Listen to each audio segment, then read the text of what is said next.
ایک اسلام کا تصور ہے کہ اسلام یہ کہتا ہے کہ معجزہ اس کی حیثیت ثانوی ہے۔ کسی بھی آسمانی مذہب کی تائید کے لیے، کسی بھی آسمانی مذہب کی حمایت کے لیے معجزہ کی حیثیت ثانوی ہے۔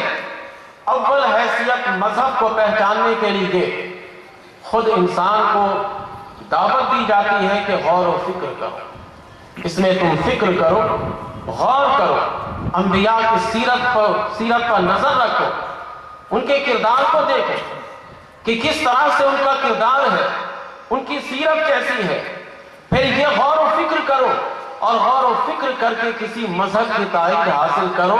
اور قرآن کریم اسی فلسفہ کو معجزہ سے متعلق پیش کرتا ہے۔ قرآن یہ نہیں چاہتا کہ آپ معجزہ کا مطالبہ کریں، بلکہ قرآن کریم معجزہ کا مطالبہ کرنا اسے ناپسند کرتا ہے۔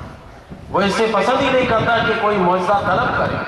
اسی وجہ سے نبی کریم علیہ السلام سے جب یہودیوں نے یہ معجزہ طلب کیا کہ ہمارے پہلے کے زمانے میں ایسا ہوتا تھا کہ جب کوئی نذر و نیاز پیش کرتے تھے تو اس نذر و نیاز کو آسمان سے آگ آتی اور آگ آ کر جلا کر چلی جاتی تھی، تو آپ بھی ایسا کوئی معجزہ دکھائی دے کہ آسمان سے آگ آئے اور آگ آن کر اسے جلا کر چلی جائے۔ قرآن کریم نے اسے ناپسندیدگی کی نظر سے دیکھا اور کہا قل قد جاءکم رسل من قبل بالبینات وبالذی قلتم، اے محبوب آپ کہہ دیجئے کیا مجھ سے پہلے تمہارے پاس اللہ کے رسول تشریف لاتے رہے؟ نہیں لاتے رہے تمہارے پاس، وہ بینات بھی لے کر آتے رہے، وہ روشن نشانی بھی لے کر آتے رہے، لیکن تم نے مانا کہا وَبِالَّذِي قُلْتُمْ فَلِمَا قَتَلْتُمُوهُمْ، جس چیز کے بارے میں تم نے بھی کہا وہ چیز وہ انبیاء لے کر آئے لیکن تم نے مانا کہا، تم انکار کرتے چلے گئے۔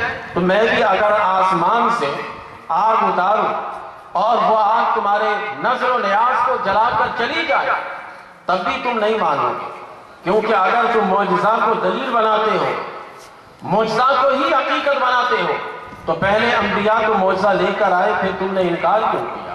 تو دیکھیے معجزہ کے طلب کو قرآن کریم نے ناپسندیدگی کی نظر سے دیکھا، اسے ناپسند کیا ہے قرآن پاک نے۔ اسی طرح ایک اور مقام پر اللہ تعالیٰ نے فرمایا افلا یتدبرون القرآن ام علی قلوب اقفالها، کیا یہ لوگ غور و فکر نہیں کرتے یا ان کے دل پر تانے لگے ہیں؟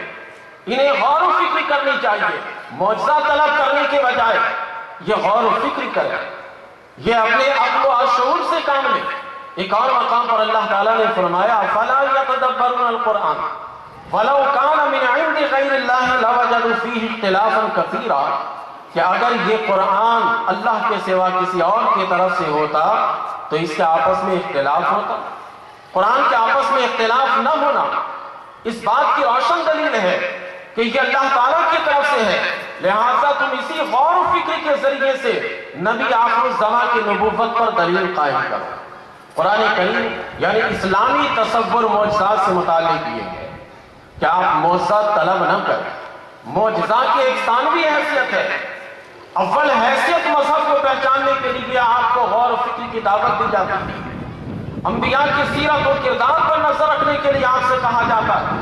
اسی طرح انبیاء کرام علیہ السلام جو کہتے ہیں ان کے گفتار پر نظر رکھنے کے لیے کہا جاتا ہے۔ اصل معجزہ یہی ہے، معجزہ طلب کرنے کے لیے یہی کہا گیا۔ لیکن میں اس کے باوجود بتاتا جاؤں کہ قرآن کریم اس طریقے سے معجزہ سے متعلق ایک نظریہ اور ایک تصور اور تھیوری ہمیں دیتا ہے، تو کچھ لوگوں نے اس تھیوری کو لیا، قرآن کے دوسرے تصور کو چھوڑ دیا۔ انہوں نے کہا کہ ہم معجزہ کو مانتے نہیں، کیونکہ جب انہوں نے دیکھا کہ قرآن معجزہ کے طلب کرنے کو ناپسند کرتا ہے تو انہوں نے بھی ناپسند کرنا شروع کیا اور کہا کہ معجزہ ہم مانتے نہیں ہیں۔ کیوں نہیں مانتے؟ تو وہ ایک دلیل پیش کرتے ہیں کہ معجزہ کو ماننے سے کائنات کے نظام میں خلل آتا ہے۔ دیکھیں جیسے نبی کریم علیہ السلام نے سورج کو ڈوبنے کے بعد نکالا، تو سورج ڈوبنے کے بعد نظام کائنات میں یہ طریقہ کار ہے کہ اب وہ مشرق سے نکلے گا، مغرب سے نہیں۔ لیکن جب معجزہ کا اظہار ہوگا تو مغرب میں سورج ڈوب رہا ہے اور مغرب ہی سے طلوع ہو رہا ہے، کائنات کے نظام میں خلل آ اور اسی طرح سے دیگر معجزات کو آپ لے لیں کہ نبی کریم علیہ السلام نے چاند کے 2 ٹکڑے کیے، تو چاند کے 2 ٹکڑے کرنا کائنات کے نظام میں خلل پیدا کرنا ہے۔ کچھ سرفروں نے یہی سمجھ لیا، حالانکہ قرآن پاک نے ایسا کہا ہی نہیں۔ قرآن پاک صرف ناپسندیدگی کی نظر سے دیکھتا ہے کہ آپ کسی بھی دین کی تائید کے لیے، کسی بھی شخصیت کو ماننے کے لیے معجزہ طلب مت کریں، آپ غور و فکر سے کام لیجیے۔ اب ان کا میں جواب دے دوں کہ جو اس قسم کے خیالات رکھتے ہیں کہ نہیں معجزہ کی حقیقت ہی نہیں ہے، اگر معجزہ ہم مانیں گے تو پھر اس سے کائنات کے نظام میں خلل آئے گا۔ دیکھیے، اول بات تو یہ ہے کہ کائنات کے نظام کو کما حق ہو اب تک کوئی بھی نہیں سمجھ سکا۔ اب تک یہ سمجھنے کی کوشش کرتے ہیں دنیا میں جتنے بھی سائنسدان ہیں، کبھی کسی چیز کو سمجھنے کے لیے لگتے ہیں، 10-20 سال کے بعد کہتے ہیں کہ نہیں ہمارے یہ تھیوری غلط ہے، کسی اور چیز کی طرف سمجھنے کے لیے جاتے ہیں، پھر 10-20 سال کے بعد کہہ دیتے ہیں کہ نہیں ہماری تھیوری غلط ہے۔ غرض کے کائنات کے نظام کو ابھی تک جتنی بھی ہم نے ترقی کر لی ہے، کائنات کے نظام کو ابھی تک ہم نے کما حق ہو نہیں سمجھا۔ تو میرا یہ کہنا ہے اب تک کہ جب ہم نے اب تک کائنات کے نظام کو کما حق ہو نہیں سمجھا ہے تو معجزہ بھی نظام کائنات کا حصہ ہے۔ جس معجزہ کا ہم انکار کرتے ہیں یہ بھی نظام کائنات ہی کا ایک حصہ ہے کہ کائنات کے نظام میں اللہ تبارک و تعالیٰ نے عرفہ اور اعلیٰ نظام رکھا معجزہ کا، لیکن پھر بھی اس کے باوجود ہم قرآن سے ہی ثابت کریں گے، کیونکہ یہ خیال اچھا ہوتا ہے کہ آپ اپنی تائید میں قرآن کی آیت پیش کریں، اپنی دلیل میں قرآن کی آیت پیش کریں، یہ اچھی بات ہے، لیکن بات پہ یہ کہنا قرآن میں دکھاؤ یہ صحیح نہیں ہے۔ لیکن میں اس موڈ میں بیٹھا ہوں کہ اگر یہ میری بات پر کہیں گے اشرفی صاحب قرآن میں دکھاؤ تو میں قرآن ہی میں دکھاؤں، سبحان اللہ، قرآن سے ہی ثابت کروں گا۔ معجزہ قرآن کریم اس سے ناپسند کرتا ہے اور اسے ناپسندیدگی کی نظر سے دیکھتا ہے، لیکن جب اسی قرآن کریم کو آپ پڑھیے گا تو قرآن کریم میں خود قرآن دیگر انبیاء کے معجزات کو بیان کرتا ہے۔ حضرت موسیٰ علیہ نبینا علیہ السلام اپنے عصا کو سانپ بناتے تھے، قرآن ہی میں تو ہے اور یہ معجزہ ہی تو ہے۔ اگر معجزہ کا سرے سے انکار کر دے کہ کائنات کے نظام میں یہ خلل ہے تو قرآن نے حضرت موسیٰ علیہ السلام کا معجزہ کیوں بیان کیا ہے؟ حضرت عیسیٰ علیہ السلام مادرزاد اندھے کو بینا بناتے تھے، قرآن ہی میں ہے، یہ معجزہ ہے۔ حضرت عیسیٰ علیہ السلام کوڑ والے کو صحیح کرتے تھے، قرآن ہی میں ہے۔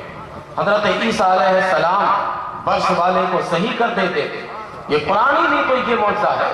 حتیٰ کہ آپ کے معجزہ کو ہی قرآن بیان کرتے کرتے کہتا ہے کہ مردہ کو زندہ کرتے تھے۔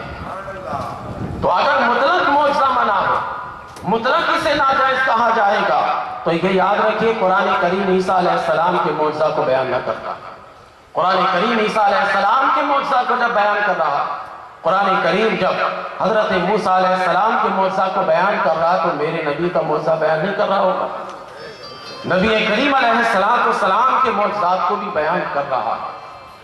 حضرت علامہ فخر الدین رازی رحمۃ اللہ تعالی علیہ فرماتے ہیں کہ نبی کریم علیہ السلام کی بارگاہ میں جو لوگ آتے تھے کہ چل کر ہم مشرف اسلام ہوں گے تو ان کے 2 طریقے ہوتے تھے۔